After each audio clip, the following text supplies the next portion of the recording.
Hi, I'm Karen McCarthy, and it's time to Karen-ize. Today's Wednesday when we talk about spiritual health, and we're wrapping up our series on forgiveness. Just some final thoughts. I came across this post, and I'm going to read today because too much to memorize. It's called 10 Rules for a Happy Day. There was no author given, so I have no idea who to give credit to. But as I went through and read the 10 rules, it made me think of different Bible verses that I've now attached to each one. So the first one says, "Today I will not strike back. If someone is rude, impatient, or unkind, I will not respond in a like manner." Matthew 5:39 says, "But I tell you, do not resist an evil person. If someone strikes you on the right cheek, turn to him the other also."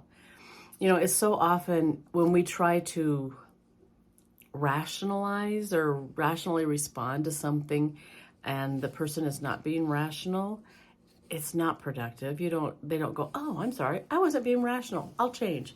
That usually doesn't happen. It just accelerates things. I see that happening on social media so much. People will post something and someone posts a negative comment and someone responds to it, and then pretty soon there's this long stream of like not backstabbing, lashing out at the people, and it's not productive. So I found out real early on not to respond to those kinds of posts or not those kinds of comments because it just wasn't productive. Sometimes I could talk to the person in private, but not an open session or whatever.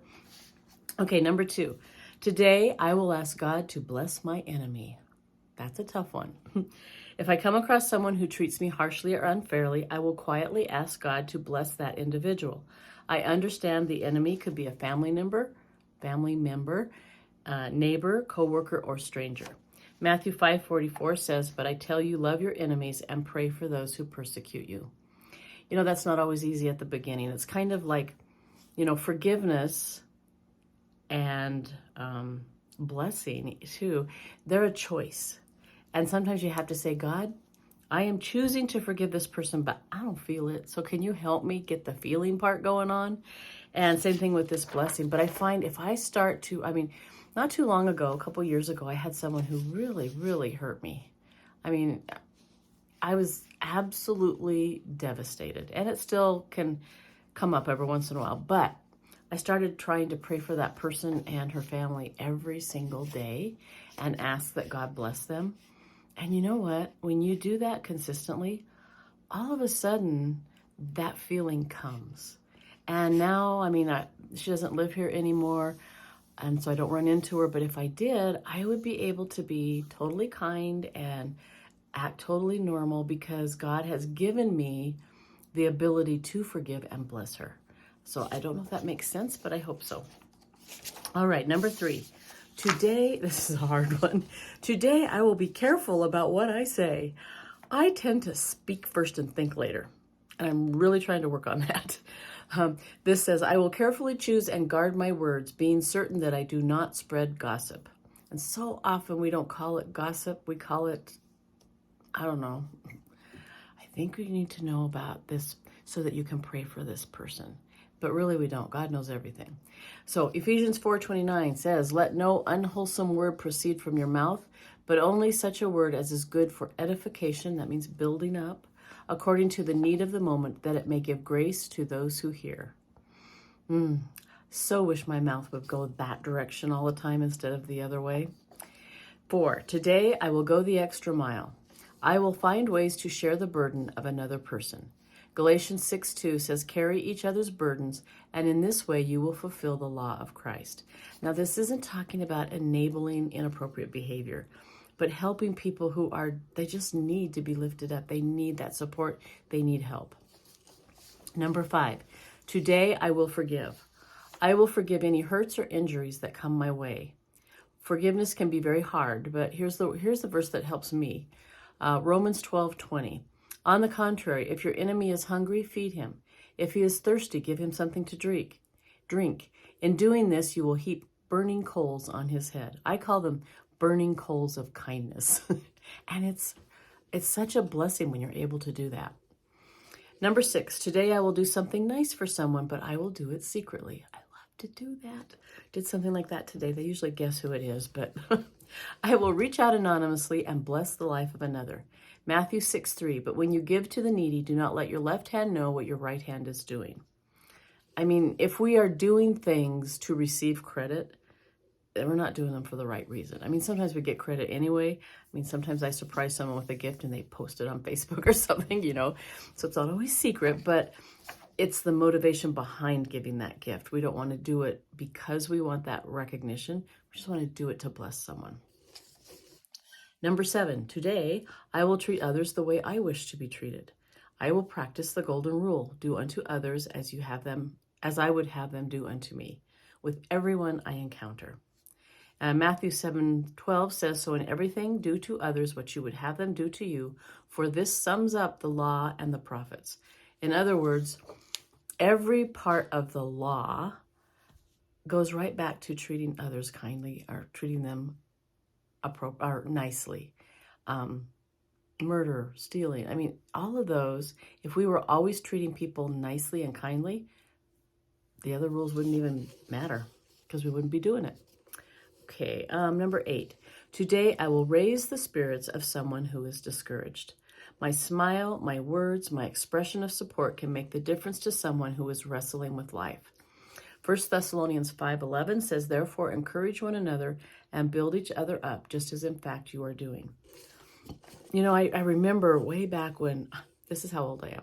I was around and I was out of college when the first drive-thrus at fast food restaurants came into being. Yeah, I'm that old. But I remember I worked the drive-thru most of the time, and I just made it kind of my mission that if someone pulled up and they were cranky or not looking happy, that I would say or do something that would make them smile or laugh before they left. And I could almost always do it. I mean, I remember sometimes I remember someone saying, oh my goodness, that's that person that's always so cranky.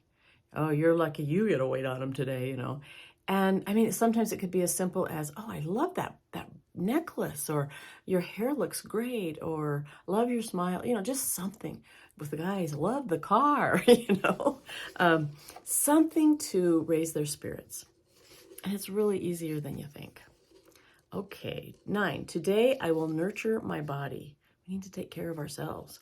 I will eat less. I will eat only healthy foods. I will thank God for my body. 1 Corinthians 6:19-20 says, do you not know that your body is a temple of the Holy Spirit who is in you, whom you have received from God? You are not your own, but are bought at a price. Therefore, honor God with your body. So it's not necessarily that we're conceited, that we want our body to be the best it can be. That's honoring to God. We're like the vessel. We're like the temple of God. And so when we take care of ourselves, not only does it honor God, I mean, you really can't take care of the other people in your life if you haven't taken care of yourself. Not effectively anyway, and not for long. All right, last one. Today I will grow spiritually. I will spend a little more time in prayer today. I will begin reading something spiritual or inspirational today. I will find a quiet place at some point during the day and listen to God's voice. This is my favorite verse in the whole Bible. I mean, favorite, yeah, anyway. My tang is tangled. There you go. Psalm 46:10, be still and know that I am God. That's been the verse that he's given me for so many years, because I guess I'm type A, go, go, go, go, go, go, go. And he's like, chill out, spend some time with me. And spending time with God, you don't have to say or do anything.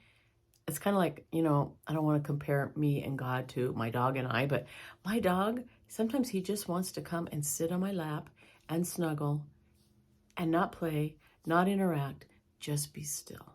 And that's what God's telling us. All right, I think there's a little bit left. Oh, the verse. 1 Thessalonians 5:8. But since we belong to the day, let us be self-controlled, putting on faith and love as a breastplate and the hope of salvation as a helmet. Kind of a culminating verse and a good motto for life. So I hope that this series on forgiveness was beneficial. I would love it if you would share it with someone that you think would benefit. Be careful how you do that. You don't want to offend someone by sending it to them. And I want to thank all of my subscribers, people who follow me, people who give me thumbs up, comments. That stuff really helps to get our channels showing up on people's feeds so that more people can benefit from our vlogs. And so I really appreciate that, and I bless you, and we'll talk to you next week.